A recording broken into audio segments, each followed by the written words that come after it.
Welcome to Master Your Money, Budgeting, Saving, and Debt-Free Living. I'm your host, Nate Tanner. On this show, we use the Triggator philosophy to help you build a spending plan that fits your life, stacks up savings, and knocks out debt without losing your mind or momentum.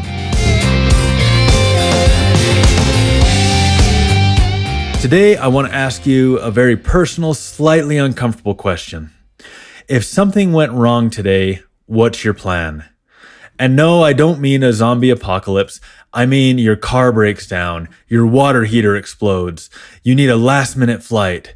Do you reach for your savings or do you reach for your credit card? If your answer is credit, you're not alone. A recent Bankrate survey found that nearly 4 in 10 Americans would put an unexpected $1,000 emergency on a credit card. Not because they want to, but because they have to. We've been sold a version of safety that isn't really safe. We've been told a credit limit is the same as an emergency fund. But let's be real, borrowing your way out of a crisis only builds a bigger one later. So today, we're going to talk about what real financial safety looks like.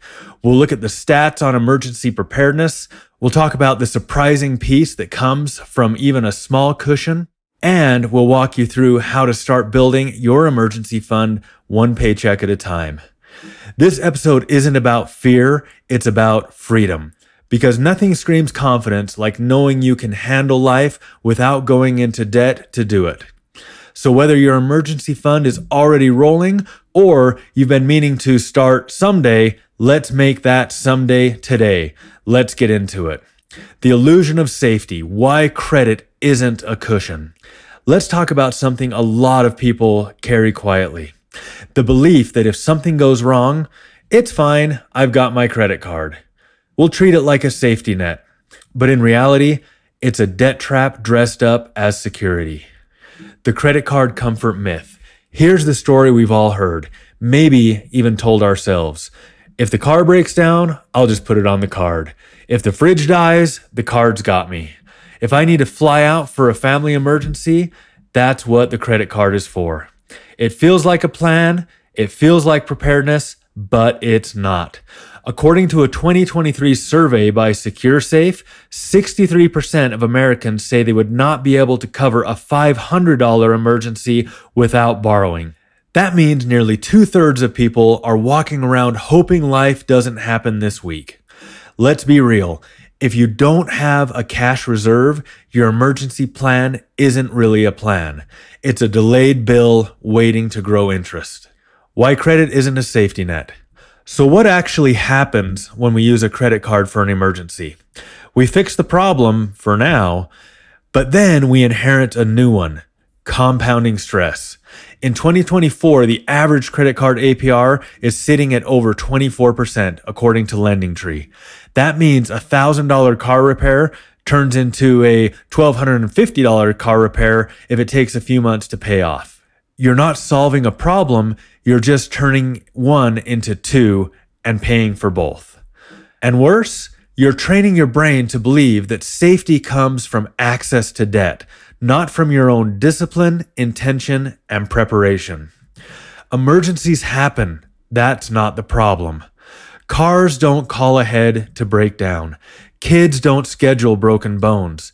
The furnace doesn't ask for permission. It just quits when the weather drops below freezing. Emergencies are part of life. But the financial panic we feel when they happen, that comes from being caught off guard.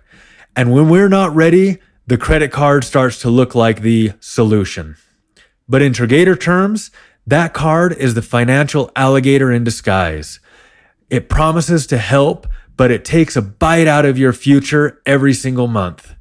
Why even a small emergency fund changes everything. Here's the twist. You don't need $10,000 in the bank to feel safer. Even a few $100s can change your entire mindset. A study from the Urban Institute found that people with just $250 to $749 in savings were significantly less likely to be evicted, miss payments, or fall behind on bills, even during high-stress events. Why? Because savings, even small savings, is stability. It tells your brain, you're not helpless, you're prepared, you're in control. Even a partial cushion lets you respond, not just react. Let's look at some options and the difference clarity makes. Let's say your car needs a $600 repair. Option A, no emergency fund. You panic, you throw it on the card, or worse, multiple cards. Now your momentum is gone, your triangle is disrupted, and your stress is sky high. Option B, you've got $600 saved just for this situation. You schedule the repair, you pay in cash, you breathe. That's the Triggator difference. Emergencies still happen, but you stay in the driver's seat. You respond on purpose with clarity and calm. Credit is crisis mode, savings is confidence. Using credit for emergencies is like putting out a fire with gasoline. Savings, that's the fireproofing. It's the preparation that makes the emergency feel manageable, not monstrous. It's proactive, not reactive. It's momentum, not delay. It's freedom, not fear. Let's borrow a little wisdom from the Incredibles' own fashion genius, Edna Mode. Luck favors the prepared. And so does peace of mind. Real safety doesn't swipe, it saves. A true emergency fund doesn't charge you interest for peace of mind. You don't need a fancy plan, you just need a clear one. Start small, build with intention, and remember, you're not safe because of a card, you're safe because of a plan. Start building your starter fund, one paycheck at a time. All right, now that we've dismantled the myth of the emergency credit card, let's get to the good part. How to actually build your emergency fund, even if right now you're thinking, Nate, I barely have enough to make it to payday. I hear you, but it isn't about saving thousands overnight. This is about building a starter fund, on purpose, on budget, and on your terms. And yes, it can start with your very next paycheck. Step 1, set a target that doesn't intimidate you. Let's start by setting a target that feels doable. Not perfect, not impressive, just doable. Forget $10,000. Forget 6 months of expenses. Let's go with something simple. $100. That's it. Just $100. Why that number? Because it's small enough to start and big enough to feel real. And because once you hit $100, your brain goes, hey, that worked. Let's keep going. The target is about momentum, not magnitude. Step 2, decide what you can spare and assign it. Now that you've picked your target, here's where we put Triggator thinking into action. Look at your paycheck and ask, what dollar amount can I assign to my emergency fund without disrupting my essentials? Maybe it's $5, maybe it's $25, maybe it's the amount you're still paying for that gym membership you forgot to cancel. Whatever it is, assign it. Give it a job. Remember, every dollar needs a mission. If your triangle is stable, budget, save, pay off debt, then saving for emergencies is mission critical. Step 3, automate it like it's a bill. This one's a game changer. Treat your emergency fund like a non-negotiable bill. If your paycheck hits on the 1st and the 15th, then on the 1st and the 15th, your emergency fund gets fed. Set up an automatic transfer from your checking to savings, or better yet, a direct deposit split with your employer. That way, your emergency fund is growing before you even see the money. Think of it like a secret savings ninja working in the background, building your buffer. And as the great Captain Jean-Luc Picard would say, and yes, we're reusing this one because it always fits, make it so, number 1. Step 4, track progress visually. Emergency funds are emotional. They're not just numbers, they're confidence stacks. So don't let it be invisible. Use a visual tracker, draw a thermometer, fill in blocks, make it fun, satisfying, and motivating. Every time you hit a mini milestone, whether it's $25, $50, $75, celebrate it, because it isn't just about savings. It's about taking your financial power back. Step 5, protect it from hijackers. Now that you're building your emergency fund, let's talk about how to keep it safe, because here come the hijackers. Well, technically those shoes were an emergency. I'll just borrow from it now and pay it back later. It's in the savings account, but I can transfer it back in seconds. Sound familiar? Here's the solution: friction. Put your emergency fund in a separate bank or online savings account, one that you don't regularly access. That little bit of effort, it creates a pause, a moment to remember that this money has a mission. It's not for pizza, it's not for Prime Day, it's for peace. Why this works, even if you start small. Let me make this crystal clear. It isn't about having a perfect fund. It's about building a habit that leads to financial calm. Because even $250 in an account labeled emergency does something powerful. It shifts your identity. You go from someone who reacts to someone who's prepared. You go from "I hope nothing happens" to "I can handle it if it does." That's the Triggator mindset. An optional add-on: build your first $500 in phases. If you like checklists, here's a quick 3-phase plan to go from $0 to $500. Phase 1, first $100. Assign $10 a week from your paycheck. Cut that subscription or cancel that app store leak. Sell one item in your closet or garage. Phase 2, grow to $250. Redirect a small bonus or refund. Do a 5-day no-spend challenge. Bank your side hustle tips or gig income. Phase 3, build a $500 fund. Pause your dining out or other want category for 1 to 2 paychecks. Ask for a direct deposit slip at work. Round up purchases and bank the difference. This is real progress, and it's faster than you think. A quick final thought on this section. Every dollar you assign your emergency fund isn't just money saved, it's panic avoided. You're not just preparing for a rainy day, you're building a financial umbrella you own. No interest, no stress, no strings attached. And that umbrella, it works better than any plastic card in your wallet. The real emergency. Why a fully funded emergency fund buys you freedom. We've talked about flat tires, broken water heaters, and surprise vet bills. But let's talk about the emergency no one wants to think about, but it's one most of us will face: job loss. It's not just an income problem, it's a life disruption. And without a plan, it can spiral fast. When you lose a job, you lose more than a paycheck. Here's the truth. When you lose that job, you don't just lose income, you lose stability, routine, identity, and if you're not careful, options. If you don't have an emergency fund, you're not just unemployed, you're financially exposed. You're not just job hunting, you're scrambling. You're not just making decisions, you're making compromises.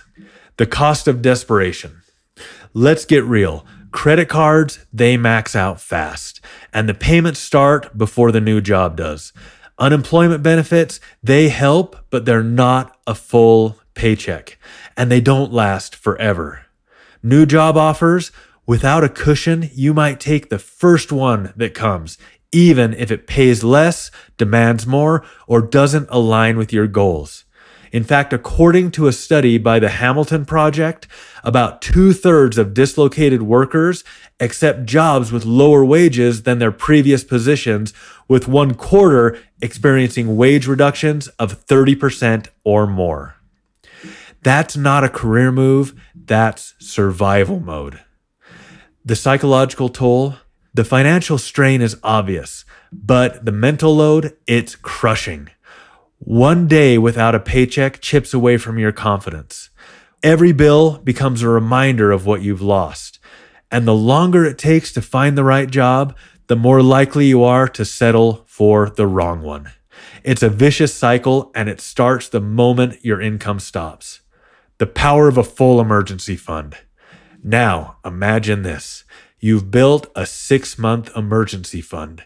You lose your job, but you don't lose your mind. You have time to breathe, reflect, and strategize. You can wait for the right opportunity, negotiate from a place of strength, invest in upskilling or networking, avoid the trap of high interest debt. That isn't just financial security, it's freedom. I've been there. I've been laid off 3 times. The first 2, I had no cushion. I took the first job I could find. It was lower pay, longer hours, more stress. But the 3rd time, I had 6 months ready. I didn't panic. I didn't settle. I found a job that aligned with my values, paid well, and offered growth. That fund didn't just cover my bills. It bought me time, clarity, and confidence. Building your safety net. Start with your starter fund, $100, $500, $1,000. But don't stop there. Make it a goal to build up to 3, then 6 months of living expenses. It won't happen overnight, but here's what will happen. You'll breathe easier, you'll sleep better, and you'll know deep down you're not at the mercy of your next paycheck. Every dollar in that fund is a dollar of freedom. Because here's the deal. When true emergencies strike, you don't just have an emergency. You have a financial emergency too. The furnace breaks, the job gets cut, the illness hits, and you're left dealing with chaos and cash flow all at once. A solid emergency fund cuts the problem in half. It gives you breathing room when the heat is on, literally and figuratively. And as the Martian's Mark Watney so wisely put it, at some point, everything's going to go south on you. And you're going to say, this is it. This is how I end. Now, you can either accept that or you can get to work. Your emergency fund is you getting to work. The strongest safety net isn't made of plastic. It's built paycheck by paycheck with purpose. You don't need a bigger credit line. You need a clearer plan. Let's build it, let's protect it, and let's put you back in control. Mind over money. Why peace beats points every time. Let's bring this in for a smooth landing with one final truth bomb. Credit card companies love to sell you on rewards, points, miles, cashback, perks. But here's the uncomfortable truth. If your emergency plan involves a rewards card, you're paying for peace with interest and calling it a bonus. That's not peace, that's pressure. Every swipe in a crisis is a quiet promise that you'll deal with it later. And later never feels calm, it feels compromising. Now contrast that with this. A savings account labeled emergency fund. A flat tire? Covered. A broken phone? No sweat. A job lost? You've got time to breathe. Peace of mind isn't glamorous. It doesn't come with lounge access or branded miles, but it comes with confidence, clarity, and the ability to look at a crisis in the face and say, I've got this. And that beats points every time. Let's make this one count. Your challenge this week is a 3-parter, and it's all about clarity, momentum, and action. Part 1, define the finish line. Take a look at your spending plan and calculate your 6-month emergency fund goal. This isn't about stress, it's about clarity.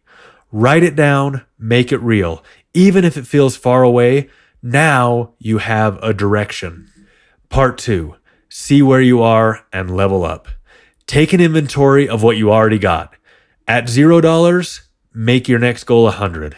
At $250, shoot for 500. At $1,000, work toward 1 month of expenses. You don't need to jump the whole staircase. You just need to take the next step. Part 3, take one action toward it. This is the most important part. Don't just plan it, do something. Set up a direct deposit into your emergency fund. Cancel that unused subscription and transfer it to savings. Sell that random doodad collecting dust and stash the cash. Whatever you choose, move. Because your future self is going to look back and say, I'm so glad I started that week. So you got a question, a story, or a moment of I finally get it? Email me at podcast@Triggator.com or hit me up on social. Make sure you also follow us at Triggator on Instagram, Facebook, and X. I want to hear about your progress, whether it's your first $20 or your full 6-month fund. Make sure you follow the podcast, leave a review, share this episode with a friend who swears by their cashback card and doesn't realize peace of mind pays better dividends. Next time, we're tackling the emotional side of debt and how to pay it down without crushing your joy, your savings, or your sanity. We'll talk more about Snowball, Avalanche, and a Triggator sustainable debt payoff plan. Why all or nothing can backfire, and how to feed your debt plan like an alligator. Predictable, bite-sized, and consistent. This one's going to shift your whole mindset about paying off debt.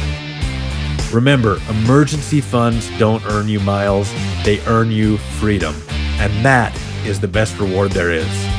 Thanks for listening to Master Your Money, Budgeting, Saving, and Debt-Free Living. I'm your host, Nate Tanner. We'll see you next time.